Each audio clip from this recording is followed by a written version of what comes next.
This episode of the Severance Podcast with Ben Stiller and Adam Scott is presented by State Farm. Learn more at statefarm.com/severance. Like a good neighbor, State Farm is there. Hey, Adam. Yeah. Is your experience at work a bit dysfunctional lately? I don't know. I think it's... Okay, I'll take that as a yes. Your team could undergo a highly controversial surgical procedure that would mercifully sever any and all memories of that work experience from your home lives. Or you could try Confluence by Atlassian. Oh my God. Well, if it's a choice between those two things, I think I would 100% choose Confluence by Atlassian. Confluence is the connected workspace where teams can collaborate and create like never before, where teams have easy access to the relevant pages and resources their projects call for, while discovering important context they didn't even know they needed. A space where AI streamlines the things that normally eat up their time, letting teams generate, organize, and deliver work faster. In fact, with Confluence, teams can see a 5.2% average boost in productivity in 1 year. So that would equal out, like if we're playing with let's just say 100%. 5.2 of those percentage points. Yeah. That's the improvement. I mean, I'm not great at math, but that sounds very close. Well, I'm doing the math in my head right now as we speak, and I think that's great. So why not keep your team unsevered? In Confluence, the connected workspace where teams can do it all. Set knowledge free with Confluence. Learn more at Atlassian.com/confluence. That's ATLASSIAN.com/CONFLUENCE.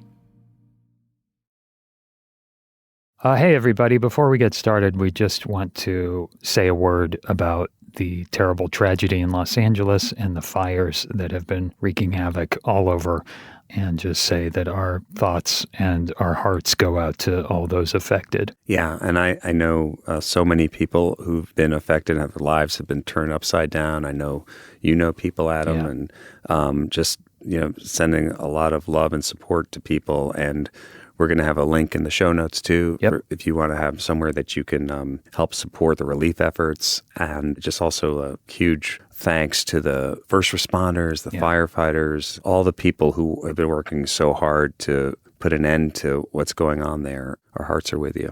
We're sending our love and support to our friends, family, and listeners in Los Angeles. This is Tramell Tillman, or Mr. Milchick, your funky DJ, here on the Severance Podcast with Ben and Adam. Hey, I'm Ben Stiller. I'm Adam Scott. And this is the Severance Podcast with Ben and Adam, where we break down every episode of Severance. And today, the wait is over. It's the moment we've all been waiting for. It's time to discuss the Season 2 premiere. Yes, finally, here we are. Not only that, but we got some new perks for the listeners this season.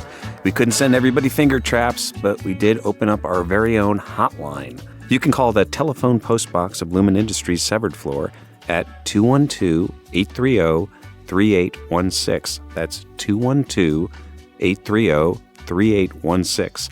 Leave us a message with a question, and we might just answer it on the air. And we've got a brand new segment for Season 2. At the end of every episode, Zach Cherry is going to give us his own predictions for what happens in the following week's episode. Yeah, this is, just sort of a wild card because, I mean, who knows where Zach's coming from. And Zach, we often go to Zach because we know he's a clairvoyant. Yes, he definitely has a record of being able to predict things in the future. 100%.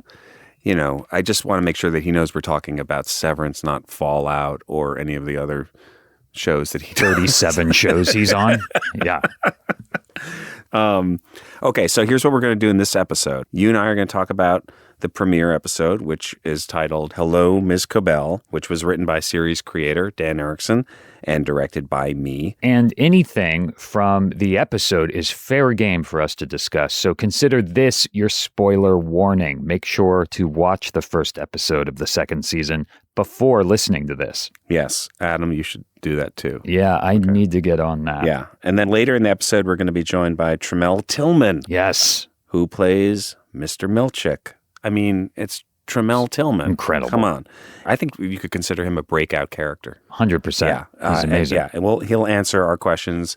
I have a lot of questions for him. And also, he's going to answer your questions, you, the listener. because we have the hotline. So that's going to be fun too. That's right. And then we're going to hear what Zach has to say about this episode's cliffhanger and what he thinks will go down in episode 2. Sound good? Yes, I'm looking forward to that. Me too. Yeah. Okay, should we just dig into the premiere here? Yeah, I mean, and oh my goodness, here we are talking about the premiere. Finally. I mean, I have to say, I thought about it a lot and just, thinking about how do you come back after, 3 years away, the expectation, the cliffhanger, needless to say, we felt there was we want to come back with some energy. Yes. And you had asked me early on, what would you do if this happened to you? Yeah. That was I think it's usually the best place to start with, when you're trying to figure out what's the logical thing to show or do in a story. It's well, what would really happen, right? And okay, Innie Mark has just seen this picture of Miss Casey, and he realizes that she's alive and she's his Audie's wife, and then all of a sudden he's back in the elevator. Right. And I asked you, what would you do, Adam? And my first kind of knee-jerk reaction was I would just start running and trying to find her.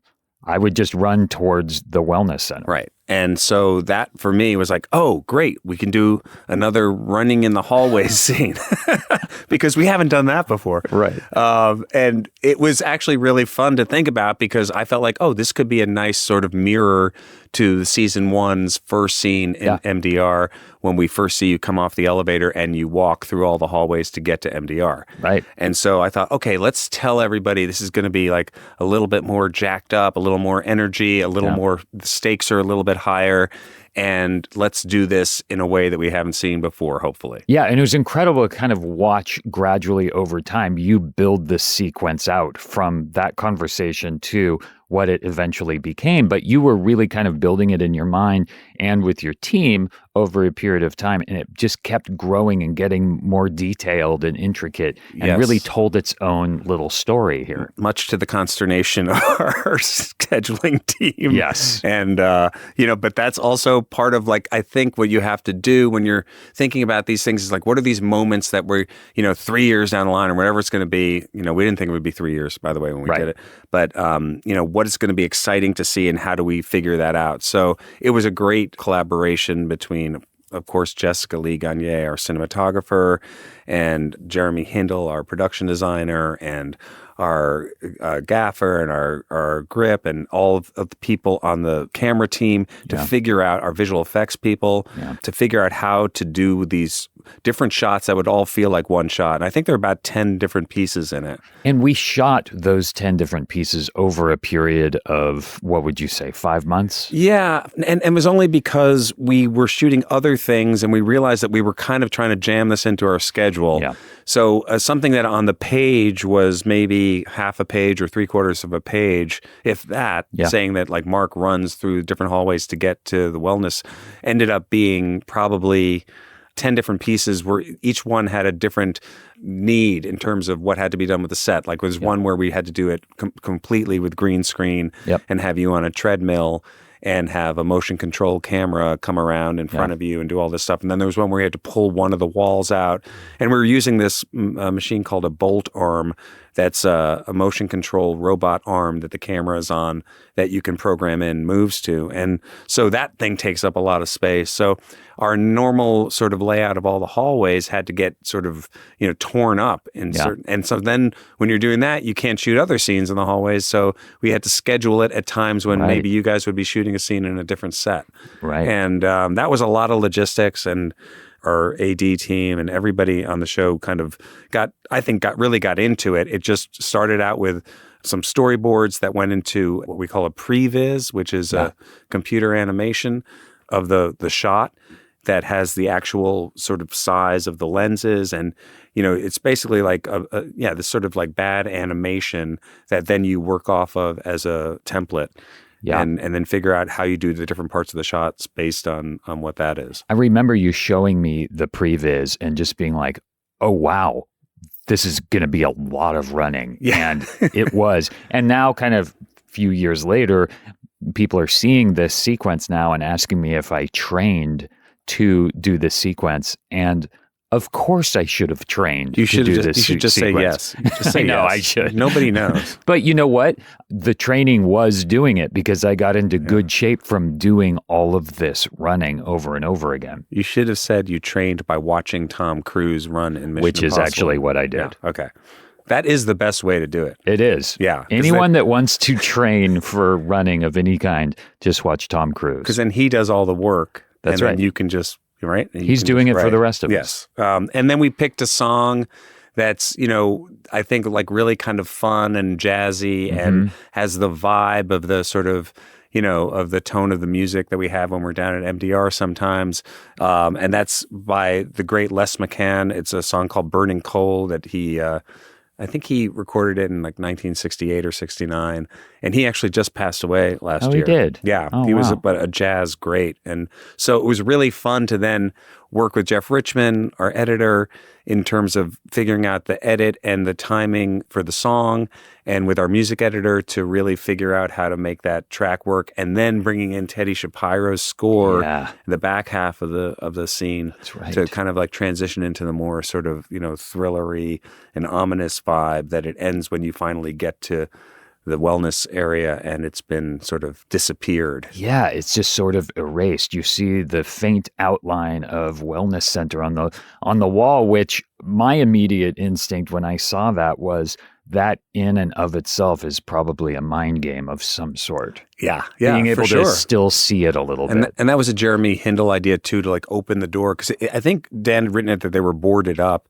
And then Jeremy Hindle showed me a rendering one day where it was just sort of the outline of the doors. Yeah. I was like, oh, this is so weird. And then I wanted to make sure that we had the outline of where the painting was that Burton Irving looked at. That's right. And kind of do like How the Grinch Stole Christmas, sort of like, that the pictures are off the wall and there's just sort of like a hook hanging there. Oh, yeah. That was my image in my head. But, like sort of the outline of the dust where the picture was.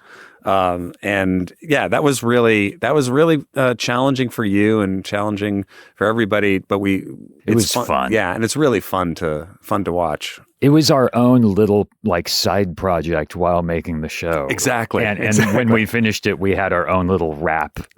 That's right. It was really, really fun. So at the end of that whole run, you discover this new team in MDR. Yeah. These three strangers who are played by Alia Shawkat, Bob Balaban, and Stefano Carinante, who's a wonderful Italian actor. So great. What a cool group of people, too. And the crazy thing was, this is the first thing we shot. So when I came back to work on Severance, it felt like I was just working with a new cast. Yes. Like John, Zach, and Britt hadn't started yet. And so the first, 2 weeks that we worked with this group of people? Yeah, which was kind of mirroring what was going on in the scene. And for me, it was a thrill to work with Bob Balaban, who I've known for a number of years, but is just a real acting legend. I mean, he's been in so many great films, an amazing character actor, going all the way back to Midnight Cowboy. Let's play a little bit of that clip where you talk to him when you're trying to figure out what's going on. Great. Yeah, we showed up about an hour before you did. It's a little cramped compared to our old MDR, but I love the green carpet. Ours was a creme brulee and the keyboards were puce. They were purple. No, they were puce, I know, because it makes me nauseous, and I hate sweets. Speaking of which, how much do we see of that Mr. Milkshake? Milkshake. What? It's Milkshake, not milkshake, and I don't know. I love how Bob and Alia have this bickering relationship. They've obviously been stuck together for a while. Yes, they definitely don't love each other. What else I also love here is just what we learn about these other branches, supposedly, that, if whoever these people are, the Italian guy is talking about how that they didn't have an elevator, they had ropes. Yes. Right? For in the perpetuity wing, instead of the like wax figures, they had brooms and ropes. Yeah. Representing the Keir family. They were very poor. Yeah.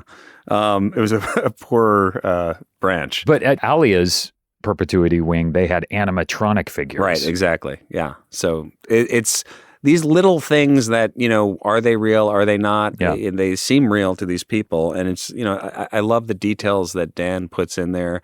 And to me also, it was just very funny, this sort of banter that's going on between them. That's sort of a bizarro world alt banter that's happening, that happens in the other cubicles that we don't follow in the show. That's right. And you see that they too are micro-focused in on really frivolous, stupid stuff. It's their whole life. They're talking about the carpet and the keyboards and all these weird things that are huge parts of their life. Yeah. And it's that interesting thing, almost like with people versus people you don't know, where you could be in the same sort of familiar setting with people, but when it's different people, it just feels so weird. Yes. And you feel that with Mark. It's like, oh, he's just in another, it's almost more lonely. Yes. And then Alia takes you to the closet, and we learn that the closet has been basically boarded up and turned into just sort of like a cabinet. Right, which is where they hatched all of their plans. So they're just sort of erasing everything that happened. Yeah. We're getting the feeling that Lumen has made some changes, but they're not really talking about it. And then we meet someone named Miss Wong. Yes, Miss Wong. The great Sarah Bach. Yes, what a wonderful young actress. Sarah came in and read for the show, and she was so good and so centered and inscrutable, and yet, much the way I feel with Tramell Tillman, who's such a warm guy, and we're going to be talking to him in a little bit. Yeah. But, his Milchick character is so cold and so... It's, there's life there. And of course, there's, something underneath it that was what makes it so interesting. But Sarah is able to do that also. And I found it fascinating to watch her because she seems so mature. Yeah. And she was only 15, I think, or 16 when we started shooting. That's right. And she seems to be now coming to do the ball game with you, which is what Milchick did in the first season. Yeah, that's right. Her own version of it. Yeah, and she's got like a smaller little red ball, and you're doing it at the table. And again, it's with these people, this alternate reality. Yeah. Where you do get the sense of what their whole sort of dynamic is. And we also get the sense that Miss Wong, is going to be a formidable authority figure for you. Yeah, she is very much in charge and does not want anyone to mess with her or knock her or her game off balance. And Mark makes a decision pretty quickly that he doesn't really want to share anything with these people or with her. Yeah. There's this moment after the introductions where Mark W. asks her a very pertinent question. Yeah. Mark W.? Why are you a child? Because of when I was born. So when we shot this, I immediately just thought this is going to be a classic Severance moment and line. Like, it was just so funny. Both Bob's delivery of the question and then Sarah's just withering deadpan of her response is just so great. It's those great moments where you just feel so lucky to be on a show. Okay, let's take a quick break, but don't worry, unlike the Wellness Center, we will be right back.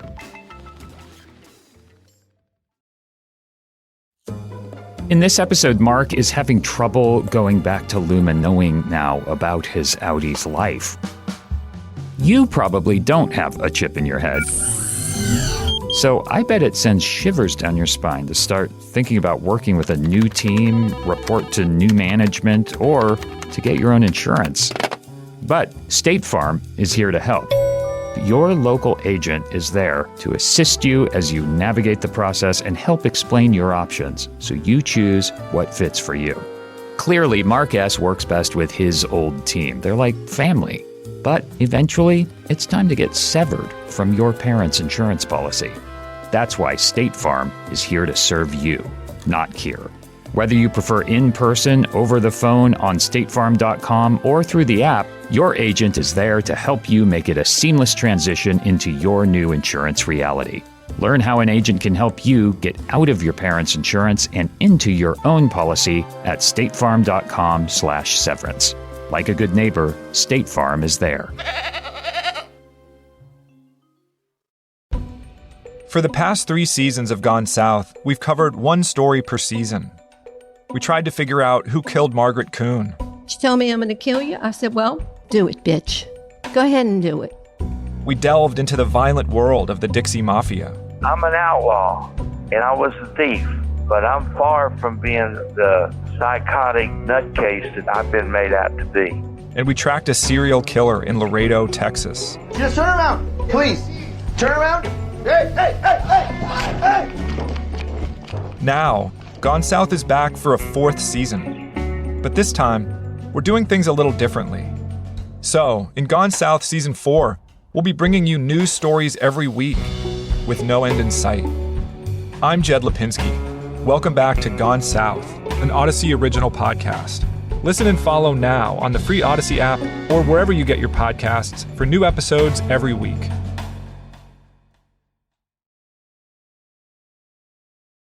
Okay, so eventually you sort of force the hand of Mr. Milchick and say that you want the team back and we think you're going to get fired. We don't know what's happening. He shoves you in the elevator. We don't know. And we're in your point of view. And by the way, this is the only time that we have an episode where it's all innie. Right. And this was something we had never done before. So we're staying in Mark's point of view the whole time. Right. So we did this thing where you sever transition up and then you sever transition back down. Right. Which was, we call it the Zolly, the in and out, zooming in, dollying out, or dollying in, zooming out. Right. And we called it a double Zolly for this one because we had the first transition where you would have come out of the elevator, but then we stayed with you with any Mark's consciousness and had you sever back in. So we were feeling what any Mark would feel. So we actually shot it without cutting. We actually shot me going innie to outie and then back to innie. Yes. And you had to do that, which, at this point you've perfected the Zolly transition for the acting part of it, which I've always said is the most important part of it, is what you're doing as an actor. But you had to go from innie to outie to innie. And then back. Yeah, that's right. Yeah. That's right. And so it was the camera going in and out, in and out. It was something we'd never done. And it was fun and weird. And then all of a sudden we have this sort of like little sequence of you kind of, going to work, leaving, going to work, coming to work, leaving. And sort of like we get the monotony of it from your point of view, the innie point of view. Yeah, we get to experience what it's actually like as an innie to leave and come back to work. Yes. Which is interesting. Yes. And you try to trick Milchick saying that Mark W., Bob Balaban's character, has tried to basically has written a note that you wrote and it gets found out. And then you try to get in touch with the board and that doesn't work. Right. And all of a sudden we think you're going to be fired and the elevator opens and you see that there's a new painting on the wall that was never there. Yeah. That's a very ominous sort of mural of it seems like these 4 prisoners buried up to their heads in the sand. Right. With some sort of an army. And Keir Egan is there. Keir Egan is there, exactly, in charge. And with a sword. Yes. It's very daunting, the picture. Yeah. And as you're taking that in, all of a sudden, the door opens, Dylan comes back. And then Irving comes back. Yep. And then Helly comes back. And you're all together again for the first time. So my question is, the grabbing and forcing the hand of Milchick and getting in touch with the board seems to have had an effect of some sort, because it's after that everybody comes back. Yes, we don't know what happened. No. And any Mark doesn't know what happened, No. but he wasn't fired.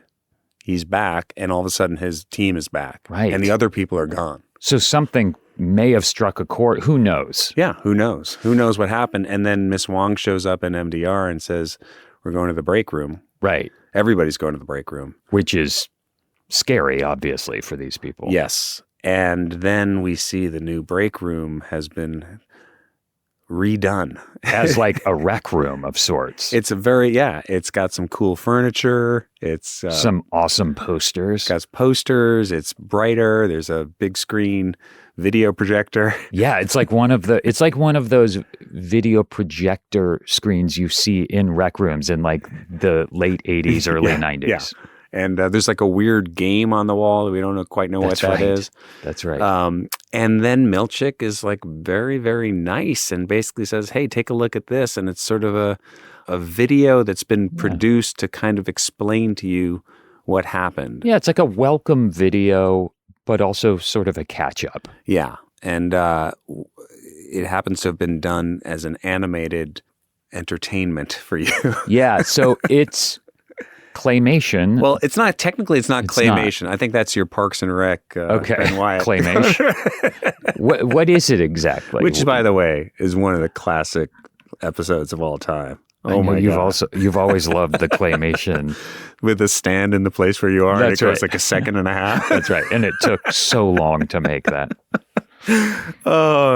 Anyway, so yeah, we thought it would be interesting, and apparently Lumen thought it would be interesting to do this video in a way that turns the MDR refiners into these little puppets that was stop motion puppetry. And it was done with a guy named Duke Johnson, who's a brilliant animator who did Anomalisa with Charlie Kaufman. Oh, and his Starburns studio, and we did it, with them for real. So real stop motion over the course of a couple of weeks. It was the first thing that we shot for the whole season. But within the episode, what's fun is that, to me, I grew up watching these animated Christmas specials that were on in the early 70s. And one in particular that I love was The Year Without a Santa Claus, that had Mickey Rooney as the voice of Santa Claus, Shirley Booth as Mrs. Claus. And they have to, basically Santa thinks at Christmas, nobody cares about Santa Claus anymore. So he says he's taking Christmas off. And they have to figure out a way for the children of the world to let Santa know that they want him. And so they send Santa and the elves. He has his two elves, Jingle and Jangle Elf, and they go down to Southtown, USA on one of the reindeer, I think Vixen. And they have to fly between the heat miser and the snow miser. The heat miser is in charge of all the hot weather in the world, and the snow miser is in charge of all the wintry weather. Anyway, this is something that you watched over and over as a kid, like every Christmas. Yeah, like also the Rudolph the Red-Nosed Reindeer one. Yeah, of and course. I've definitely seen that one. Rudolph and the Baby New Year. And it was Rankin and Bass. Where they were the animators. And these are classics. They're on every year. You can get them every year. But there's one moment where the heat miser, his hair goes on fire. Oh, yeah. And because he's orange and red, and he's voiced by George S. Irving, and Snow Miser is voiced by Dick Shawn, these two great character actors. Anyway, we did a little moment with Irving that's kind of a nod to the Heat Miser's song in there. When he says, let's burn this place to the ground. Let's burn this place to the ground. There's like these little Irvings with their hair on fire. So, and it ends up being what they call the Macrodat uprising, right? And also, another interesting thing about it is that the main character and the narrator of the film is the building. And they're kind of turning the Lumen building into this kind of jolly, happy-go-lucky, inviting kind of father figure to all of Lumen and its employees. That's right, yeah. Anyway, that happens, and basically, you guys are told by Milchick, like, hey, I'm not going to be your jailer. Yeah. And, nobody's going to be watching you. And of course, nobody really believes any of this. That's the funny thing about it, is that all four of us immediately kind of just shrug it off. Just like, okay, whatever, dude.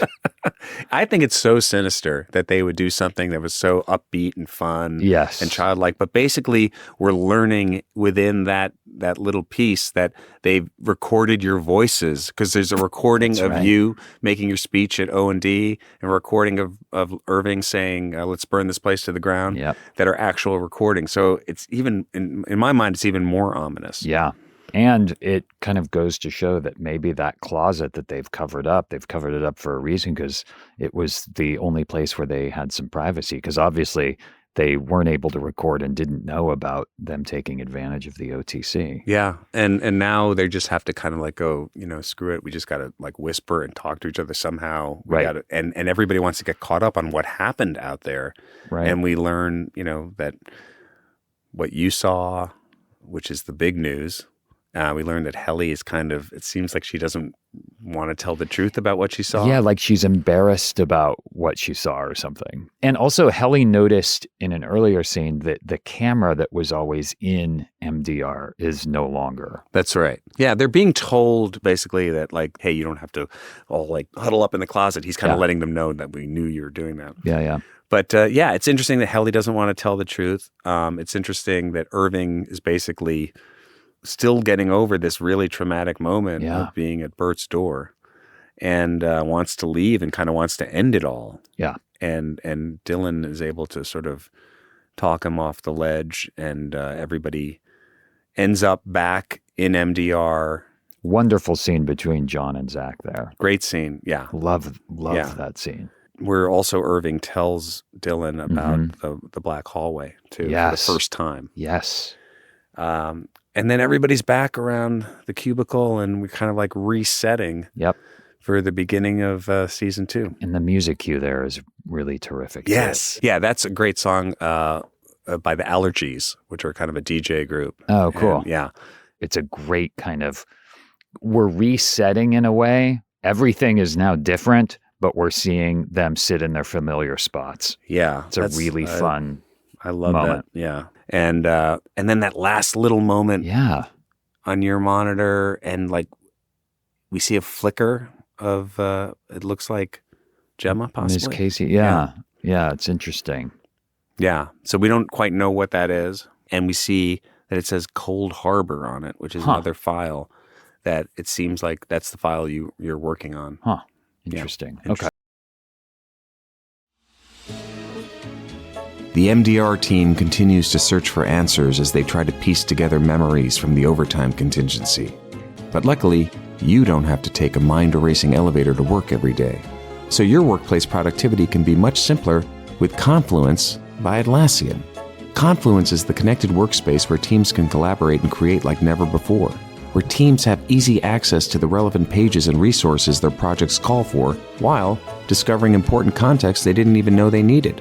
A space where AI streamlines the things that normally eat up their time, letting teams generate, organize, and deliver work faster. In fact, with Confluence, teams can see a 5.2% average boost in productivity in 1 year. So goodbye severed workplace alienation. Hello teamwork with Confluence. Set knowledge free with Confluence. Learn more at Atlassian.com/confluence. That's ATLASSIAN.com/CONFLUENCE.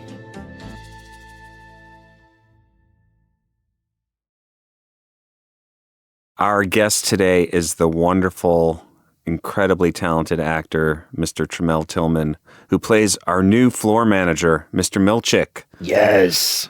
Also known by some as Mr. Milkshake. I'm so sorry about that. Tramell, welcome to the pod. Happy you're here. You're so great. It's so exciting to talk to you. We didn't get to talk to you in season 1, so this is awesome. I'm glad I got this opportunity here. Listen, he's the boss now. Yeah. He's doing big things. He has moved up. We're excited. Now, I'm excited. Yeah, Mr. Mill, first of all, thank you for being here. You're just incredible. Thank you. Obviously, we are very, very fond of you and Mr. Milchick. I find Mr. Milchick, and I know the audience does as well, just fascinating because he's in this position of authority and sometimes has to do things with the innies that feels ethically dodgy, but you feel for Mr. Milchick. He's a fascinating person, and I'm just curious, like what it was about the character right off the bat that interested you, and where did all of that sort of barely hidden empathy and complexity come from?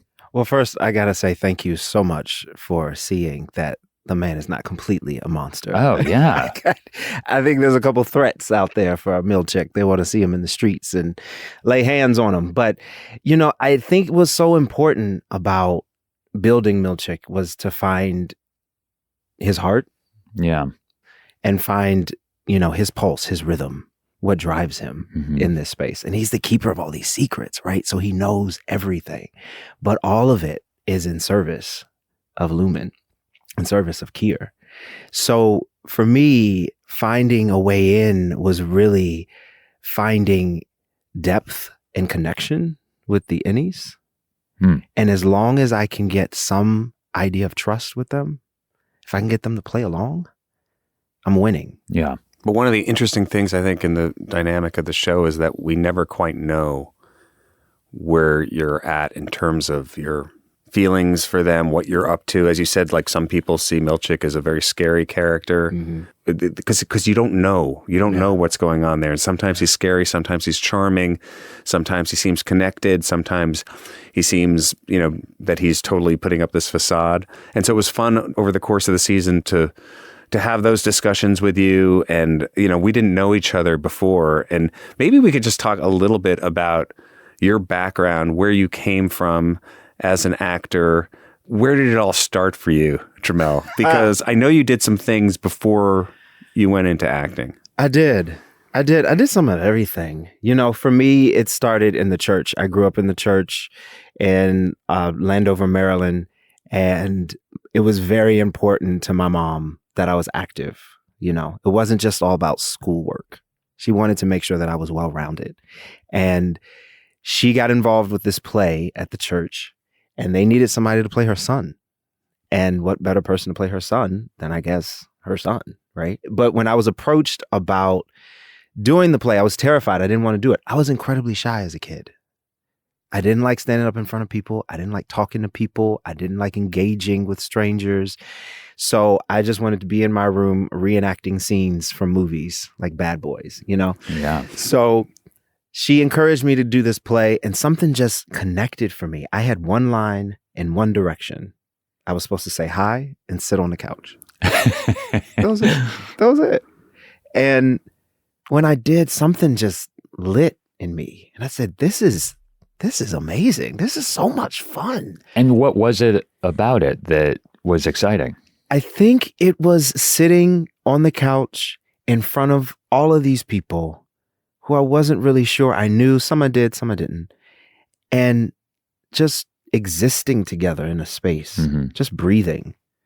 And I didn't feel afraid when I was on stage. There was something, all of the barriers, the covers, the mask, they just melted away. And I can just be. So you felt like completely exposed and comfortable with that. In a very strange way. Yeah. Yeah. But didn't you at one point want to go into medicine? I did. That came about because I was told at a very young age that I'd never make it as an actor. That's nice. So that sent you into... Well, it was almost like an ultimatum. Like, if you wanted to make it in life, you need to either go to business, medicine, sciences, technology. You got to go the STEM route. Sure. So I figured science, I can help people make a difference. I'm good in science. I'm horrible at math, but I'm good at science. Yeah. So I looked into becoming a doctor. And through high school, I even went to college. I went to Xavier University in New Orleans because they were number ones in sending African Americans to medical school. I was doing great in biology class. I was miserable. I hated it. I think the best part of chem lab was watching the chemicals change colors, which in of itself is a form of theater. Yeah, I was just going to say, it's like they're performing for you. Yes, and I loved it. But I looked around and I noticed that all of these people, my classmates who are now doctors, they love this. They were so enthralled with this. And I said, if I'm going to live my life, I want to do something that I love to do. And so I went on a long journey to try to figure out what is the thing that made me happy, what gave me joy. And I went from career to career. I went into public relations. I went into advertising. I went into publicity. I went into all of the different avenues to try to figure out that thing. And it was eventually, I got to the point where I had to sit down with myself and had the help with a mentor who was the head of acting at Jackson State University, Dr. Mark G. Henderson. And he said to me, what is the thing that excites you? What is the thing that motivates you? And it doesn't matter how much you get paid. What is that thing? And I said, it was performing. That's what you need to do. And I gave him every excuse in the book as to why I shouldn't do it, why I can't do it. And he said, once you're finished with your excuses, go after it. And he told me to go to grad school. And I ended up going to grad school at University of Tennessee. For theater. To study that, to get the tools to have in the toolbox. And all of those experiences, from working all these crazy jobs, studying medicine, to, being an abstinence educator. All of these things just led to this point. Yeah. Yeah, and I wanted to ask, I read that you were one of the first Black men to graduate from University of Tennessee's acting program, right? Yeah. What year was that? 2014. Kind of crazy. That is wild. Yeah, it's bizarre.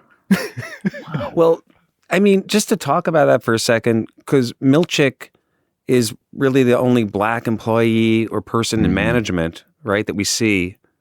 Forward facing, right? Yeah, because Natalie, but... Yeah, well, Natalie too. I guess on the severed floor too, right? It's right, like, but you're right. But it's something that is part of what's going on there, but we don't talk about it a lot in the show. Right. How did that play for you? How did that play into just the dynamics in the first season and then going into the second season? Because at the beginning of the second season, you have been promoted and you're starting to feel a little bit of the corporate politics. Right. I think it really fed into the making of Milchick. I remember the conversation that I had with you, Ben, and Dan Erickson when we discussed Milchick's ethnicity, the fact that he's Black. And the question I asked is, does he know he's Black? And so for me, it was really important for this character and as an actor to know if this character understood that he is different from this culture that they've built at Lumen. When we look at the perpetuity wing, they're all homogenous for the most part. They're all white. And so we don't see a lot of images of Black people or brown people represented through Lumen. So what does it mean to be in a world that you are not represented in? And how does Milchick buy into that? And I think there is something that Keir feeds. There's a doctrine, there's a philosophy, there's a history that he really attaches himself to that empowers him in some way, that he continues day after day to be a part of this. Because just like you said, he's participating in dodgy behavior. Mm-hmm. How does he reconcile that? How does he sleep at night knowing what he's doing to these innies, or how does he view these innies, Yeah, it's really interesting because on the page, I remember before you were cast, before you even thought about anyone playing the role, reading it, it seemed fairly straightforward, the role of Milchick. And then when I saw you playing the role, you sent me Tramell's one of his auditions, I think the final audition, whatever it was, and it just completely bloomed, and it just jumped off the page and added so much dimension and complexity to a role that could have been completely straightforward and functioned fine in the story, but that complexity and those like new angles completely kind of redefined it. Now, when you say that about Milchick, having to sort of participate in things that might be a little ethically dodgy, how aware of that? Because his belief has to be overpowering and guiding him to a certain extent. How much do you feel he is aware of the kind of ethically tricky corners he finds himself in? That's a good question. I don't know if I specifically have broken down how much Milchick, has thought about the ethical ramifications. Yeah. I know that he senses the issues with that. We saw that in season 1, episode 3 or 4, where Helly, it's the first time she goes down into the break room. Mm-hmm. And Helly is pleading with Milchick, don't do this. Mm-hmm. You seem like a sensible guy. And he just says, not right now. Mm-hmm. There's something there that he recognizes. He taps into that humanity, right? Mm-hmm. But this is a man of duty. Yeah. This is a man of task. He has a job at hand, and he goes and serves the mission. Yeah. I get the sense he is, at least through season 1, kind of a company man. Yeah. Very, and we don't know, just going back to what you were talking about earlier in terms of, how he sees himself at the company. we don't know what his background is, Right. in terms of how he was raised, where he was raised, this connection to Lumen and to Kier that you're talking about. You know, it's an unknown for us in terms of how deep that goes with him and how much that overrides maybe his sense of self in terms of as it applies to somebody who works at the company, it applies to race, right? Yeah. It's like, and how what you said, how does he know he's black? It's such an interesting question to me. That part of that is like how much is he just a product of this world that we don't know what it is and how overreaching it is in his world. Yeah. So that to me is one of the things that's so fascinating about the character. Yeah. Is that we don't know where he's coming from. And that scene with Helly in the break room is so scary because, you get the sense, he says, not right now, Helly. It's like you get the sense that he can be like the guy who's like, hey, I'm your buddy. Mm-hmm. But then he can also be like, no, this is it. This is business. We draw the line here. Yeah. And that's what's so scary is that you can go between that. Yeah. And I think that, you do that so well in the show. Thank you. So in the second season now, here we are, and you've been promoted, and you have such a huge task in front of you because you have to basically get everybody back in line and tell them what happened and tell them what you're going to do, and you have to reset everything. Right? That's true. Yeah, you have to clean up Cobel's mess and construct this entire new world of Lumen. Can I add to that? I also have to clean up my mess. Yeah. Because I did the OTC. Yeah. Right? And that was a major boo-boo. Yeah. And that's one of the things that we see throughout the show is that Milchick sometimes is doing things. Mm-hmm. I mean, Cobel is doing her own thing, which you put her in check on. We see in season 1. But then, and you ultimately, tell her she's out, right? Mm-hmm. And you're not making the decision, but you draw the line there. But then you're constantly having to do things and make choices that you're on the line for. And here we are now. The OTC happened, and now you're responsible for resetting everybody. And you got to show Mark the newspaper, but don't really let him look at it for too long. Redacted. Wow. I love the moment where basically you say to him, "Enjoy your balloons," when Mark pushes too hard, right? Yeah. And we really get the sense that there's going to be a real tension here that's coming for the season between Mark pushing back on you and you drawing the line. Yeah. And then you take everybody to the break room. You have to kind of reset everybody and you show them the paper, redacted, right? Let's take a listen to that scene. I know we have our differences, but I want you to know that I truly respect each and every one of you. And I don't want to be your jailer. By end of day, each of you will choose whether you want to remain here. Not your outies, but you. If you start work on your file, I'll assume you want to stay. If not, I'll send you to the surface. No ill will. Maybe I'll even buy you a drink at a bistro one day. Like the rest of the severed floor, the break room has no cameras or microphones. Privacy shouldn't mean packing into a supply closet like so many sardines. I truly hope you all will choose to stay and enjoy what you've helped build. A new quarter, a fresh start for all of us. So you're just pointing all blame, just dumping it all on Cobel. All on her. That's right. That's right. I didn't do anything wrong. It's Cobel.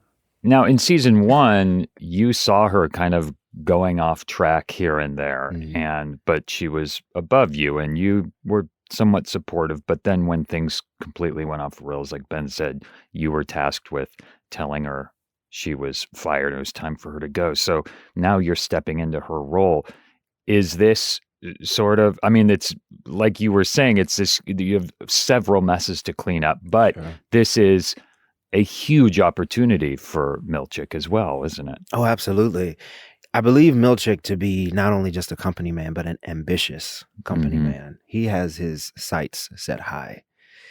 And when Cobel had the opportunity to turn things around, she chose not to.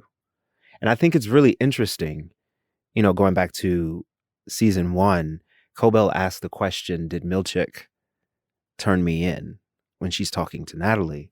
And that question is never answered, which I think is fun. Yeah. And even on top of that, their relationship, this Cobel and Milchick seems like this mentor and mentee relationship. And any of the actions that were coming or ramifications would immediately go to Cobel. But now that Milchick has risen to the ranks, now anything that happens, it falls on him. Yeah. And so whether or not he betrayed Cobel, I think that's, a question to let linger, if you will. But I think it's so interesting that now in this position when he's trying to get Mark back on board, that he's putting everything on her. Yeah. I just have a question. Is a throuple with an innie and an outie an ethical form of non-monogamy? Oh, that's interesting. That is a really good question. I feel like the throuple with Cobel and Mark's innie and outie could be, I don't know. That could be its own spinoff. It could be a spinoff. It's funny that Mr. Milchick is sort of taking this word that means something else and applying it to just to make something else sound illicit and perverted in a way. And it doesn't even really make a lot of sense. It doesn't make sense, no. Corporate speak. Yeah. What is it? Has it been interesting being identified as Mr. Milchick in the world? People knowing you from the show, has that become a thing? And how do people sort of respond to you in life? They're terrified of me. Oh, come on. Well, I have to say something. We went to see you in a play, which you were wonderful in. Thank you. Off Broadway recently. Yeah.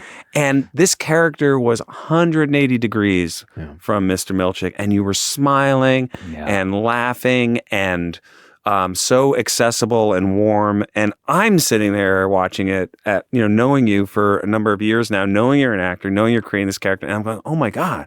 This is freaking me out. I know. It was jarring. And particularly, it's strange since that character was so much closer to who you are, Tramell, as a person than Mr. Milchick is. Yeah. But it's still, I couldn't believe what I was seeing. It was so wildly different.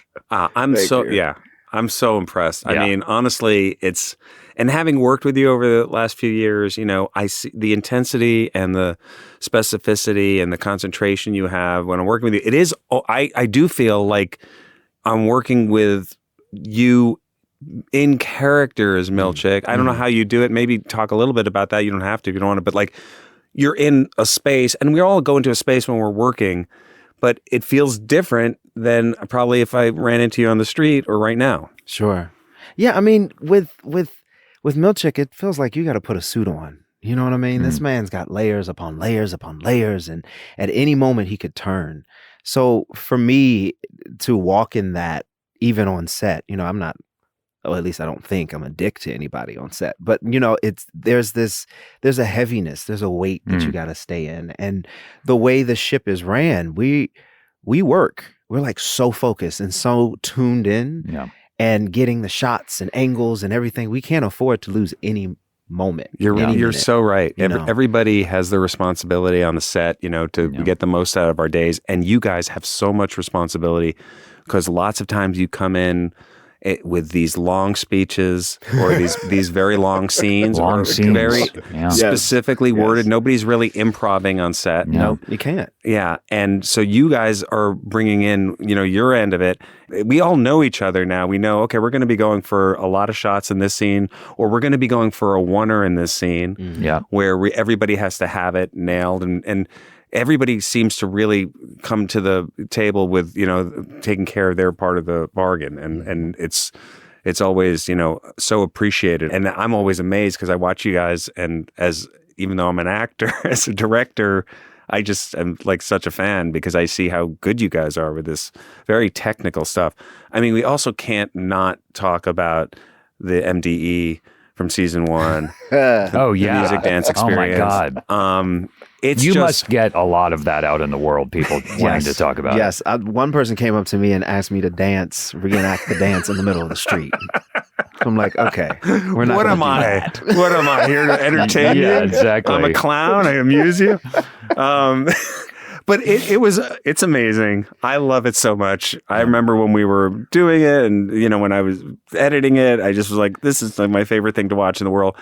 I don't think I knew that you moved so well when you came in and read for the show. We never really talked about that, did we? No, right? No, it wasn't part dance, of the. What is your dance experience? Yeah. You didn't. You didn't know that was trained. No. Yeah. So what?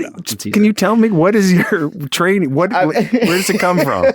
I think it's just it's just life. It's just all natural. Really? Well, yeah. Well, you must have been in dance. Like I can imagine you as a professional dancer. I mean, you're amazing. Thank you. No. I'm alive. I have experience. I don't move. Yeah, me neither. There's got to be something more. No training, no classes, no official training. I mean, I might have taken a class here and there, but I did talent shows when I was a kid. Damn, and I remember dancing. So did I. California Raisins. Do you remember that? California Raisins? The California Raisins. I dressed up as a California Raisin. Wait, you were a California Raisin? I was a California Raisin. Like in the commercials? No. Just for fun. I dressed up in the talent show. And like did lip synced to I Heard It Through the Grapevine. I heard it. Yes. Yeah. Yes. There's a video somewhere. I have to find it. My mom has it. Well, it was just, it's just letting go and have fun. But you went off. We talked about it. I remember we had a choreographer came, but you basically like went off and you just figured it out, right? Yes. You and her went off together and then gave us that very beautiful but hard to dance music. Very hard. Yes. Oh my God. How do you dance to this? What is this thing? Okay, let's start in the shoulders. Let's figure it out. That is amazing because I don't think MDE was even conceived when you were cast. Probably. No, it wasn't. Yeah. So it's just by sheer luck that you happen to be like this world-class dancer. I mean, it's incredible. I mean, also John Turturro is incredible. And I had to step my game up because he was. What about Adam? Adam. Oh, Adam. It's funny how you're not mentioning me. That's fine. But Turturro was holding back. Yes. Because he's a real dancer. I just watched Big Lebowski the other night. His physicality in that movie is so incredible. Yes. Yeah. Do you remember our first day? Do you remember my first day filming? Yeah. Do you remember that day? Yeah, the scene in the hallway with John? With me and John? Yeah. Oh my God. What happened? Do you know what happened? Yeah. No. Okay, so I had not been filming on a set in probably a year and a half, right? It's what? October, November into the pandemic, you know? 2020. 2020. Yeah. We got masks on. It's your first, and also your first day on the show. First day. Yeah. With John. With John Turturro. John Turturro. Yeah. Which first day. One of my first days with John Turturro. Wow. Okay. So you guys were both freaking out a little bit. Oh, absolutely. Yeah. And it was not a simple shot. What scene was it? It was the scene where I caught Irving sleeping or, hallucinating. And I told him to walk with me, essentially. And we're walking through the hallway. And I tell him, and I'm directing him to the... You're taking him to the wellness. Yes, wellness. Yeah. I'm taking him to wellness. Oh, right. Yeah, it's a hallway, walk and talk in the hallway. Yes. Right. It's always super simple and easy. Mm-hmm. Yeah. We had the rung ladder on the floor. Just real quick, the rung ladder that you're talking about is, I think, the dolly track that's on the floor that has wheels on it, the camera's on it, so it, creates movement with the camera. It's nice and smooth. That's right. So I had to walk over the rung ladder, but make it look like I was not walking through the rung ladder. Of course. Yeah. It was choreographed in such a way that I had to lead, but stay with John, even though he's behind me. And I had to say the lines, which are written so beautifully by Dan Erickson, but it's not in a natural cadence. Right. And then also work with the camera that was switching and turning and hitting the corners and whatnot. And then I'm also working with Ben Stiller. Yeah. So I'm like, what is going on? I was freaking out. Yeah. Your first day on this big show. Yeah. Yes. Oh, yeah. And so I remember we did a couple takes and John got wind of my frazzle, and he said, just relax. Just breathe. You got it. And I turned and looked at him, and I smiled. I said, thank you, John. And then Ben gets on the walkie. You remember what you said, Ben? No. Ben said, all right, I got good news and I got bad news. Good news, we're going to do it till we get it right. Bad news, we're going to do it till we get it right. And that and John gave me the laugh that I needed to just breathe and relax through the whole thing. Yeah. But that was the first day. I remember. And and I remember it was, and I think we did it was like 16 or 17 times. I do remember. Yeah. No, but that's how long it takes to get some of those things. Yeah. But let me tell you something. Like, I was like, okay, he's nervous. And there was a second I thought, like, okay, this I don't know this actor that well, but I know he's great. And I do know he has a big part in the show coming up. And I'm like, all right, well, it's the first day and it's okay. Like I remember that very well because I was like, okay, I hope this works out. Because, sometimes you never know, right? Right. Like you never know, like this was, but I didn't know your history in terms of like how much what you've done. But I do know like I screw up so much. It's so, I just identified so much. Yeah. And then like, oh my God, from like by the end of the season, right? Mm-hmm. I mean, it's like, I was afraid to talk to you. I do remember those glances. I was like, I have a note for Tramell. I don't know them. It was like, and I love it. It's like, dude, it's like, right? It's just like, that's what it should be though. It's like, because it was finding the character, finding the comfortability, finding all of that. And you have to like, it can be so easy to be shut down and to be, in an environment where all of a sudden you're like, oh shit. And it should never feel like that on a set because we're not on stage. Mm-hmm. We're not having to it's not an audience out there. It's like you should always have a second take, third take, whatever. Anyway, all right, man. Well, this is great. Listen, before you go, we have some of these questions from our hotline. Oh, and give them to me. Yeah. So here's a question about something we were just talking about. Hello, this is Betty. I was wondering what music dance experience you would choose and what you would do to get it officially canceled. Thank you.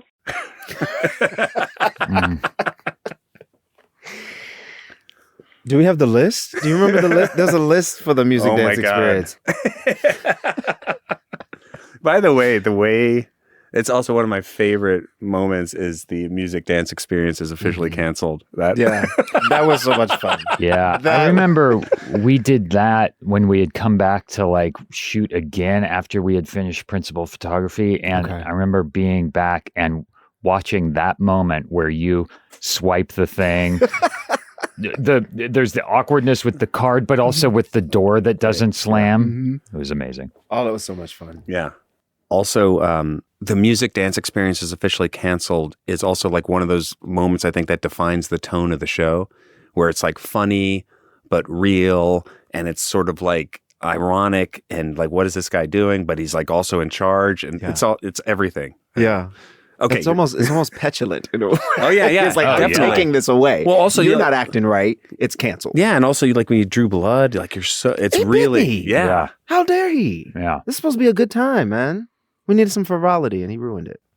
Okay, so we have body funk, bouncy swing, buoyant reggae, defiant jazz, okay, effusive ska, exalted choral, exciting rap, hootin' tootin' country, lofty orchestral, maximized rhythm, playful punk, reckless disco, spooky ambient, tearful emo, thoughtful grunge, wholesome big band, wistful pipes.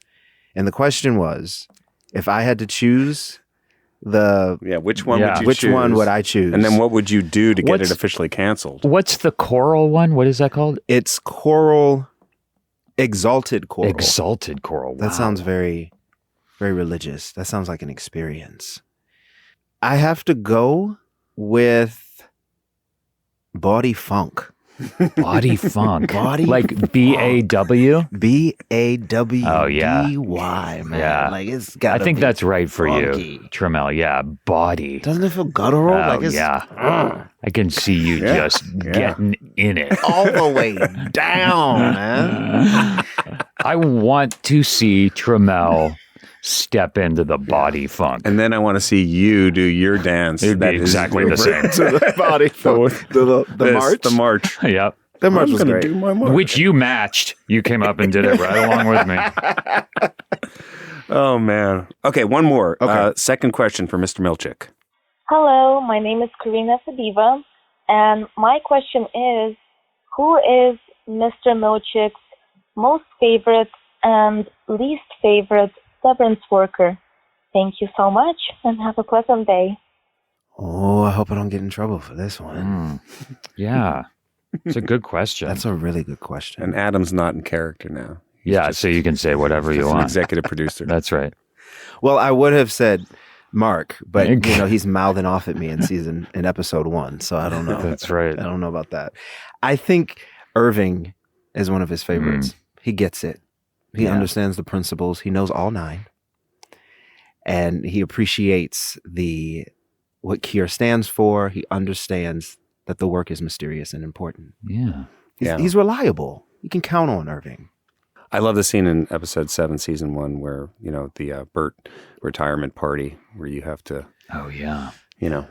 kind of like lay down the law a little bit. Yeah. And you say, I don't know what's gotten into you people today. Yeah. Yeah, and it seems like you're particularly surprised that Irving is behaving this way. It's like Irving's the guy. Yeah.